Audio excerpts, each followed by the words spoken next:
তো হ্যালো বন্ধুরা, আজকে তোমাদেরকে দেখাবো বাংলা যুবসাথী প্রকল্পের স্ট্যাটাস চেক এবং আজকে কাদের কাদের টাকা ঢুকলো সেটার সম্বন্ধেও তোমাদেরকে আজকে জানাবো এই ভিডিওতে।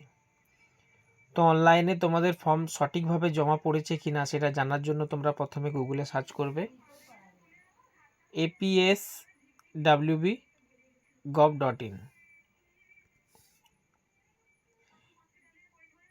বাংলা যুবসাথী পোর্টালের অফিসিয়াল পোর্টালটি চলে এসছে, আমরা এটাতে টাচ করব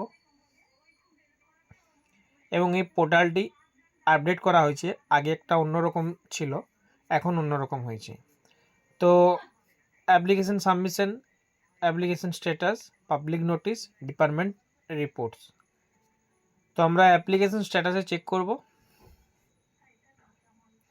এবং এখানে চেক স্ট্যাটাসে ক্লিক করব।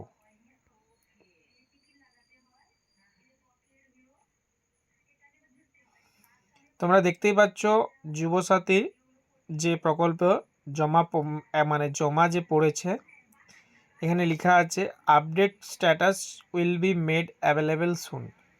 মানে খুব শীঘ্রের মধ্যেই যে স্ট্যাটাস রয়েছে যুবসাথী ফর্মের, সেই স্ট্যাটাসটা পাবলিশ করা হবে, মানে প্রকাশিত করা হবে। Please visit again, thank you. মানে পুনরায় আবার দেখতে বলেছে এবং চেক করতে বলেছে। মুখ্যমন্ত্রী মমতা বন্দ্যোপাধ্যায় ঘোষণা অনুযায়ী যুবসাথী প্রকল্পের 1500 টাকা ভাতার প্রথম কিস্তি আজ 7 মার্চ থেকে চালু হয়ে গেছে এবং সরাসরি উপভোক্তাদের ব্যাংক অ্যাকাউন্টে টাকা ঢোকা শুরু হয়ে গেছে।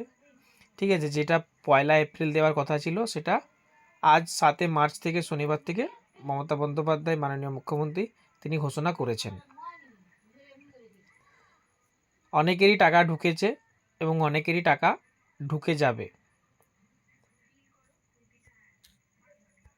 এখনো পর্যন্ত এই স্ট্যাটাসই আমরা জানতে পারছি।